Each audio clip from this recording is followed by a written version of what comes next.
2018 ခုနှစ်အရောက်မှာတော့မြင့်မြတ်တော်ဝင်တည်နံရောင်းဝယ်ရေးလုပ်ငန်းဟာကုမ္ပဏီဖြစ်ဖွဲ့စည်းကူးပြောင်းခဲ့ပါတယ်။ကုမ္ပဏီဖြစ်လာတဲ့အခါမြင့်မြတ်တော်ဝင်ကုမ္ပဏီက mission vision value တွေကိုချမှတ်ခဲ့ပါတယ်။ဒီဘိုင်းမှာအဓိကကြားတဲ့တောင်သူတွေနည်းပညာနဲ့လက်နက်မီဖို့လိုအပ်တဲ့စိုက်ပျိုးစရိတ်အရင်းအနှီးနဲ့ဓာတ်မြေဩဇာပို့သက်စေပေါင်းသက်စေ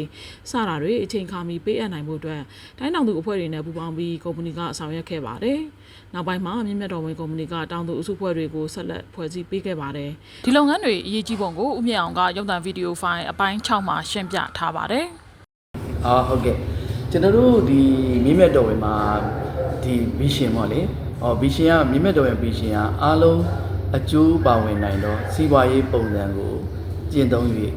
စတီတွဲတီးနိုင်တဲ့ပေမျိုးစုံကဏ္ဍမှာထိပ်တန်းကုမ္ပဏီဖြစ်လာရန်ဆိုတဲ့ဗီရှင်စောင့်မှုရှိပါတယ်ဗီရှင်နဲ့ဘယ်သူကတော့ကျွန်တော်တို့ခုဘာတွေလုပ်နေလဲပေါ့နော်တောင်းလူတွေကိုကျွန်တော်ဘာလုပ်နေလဲဆိုတာ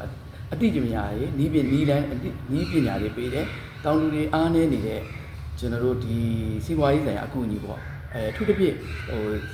ချင်းငွေလိုဟာမျိုးပေါ့စိုက်ပျိုးစေလိုဟာမျိုးတွေဓာတ်မြေဩဇာတွေချိတ်ဆက်နိုင်အောင်လေကျွန်တော်တို့ကအဓိကကူညီပေးတယ်ပေါ့လေ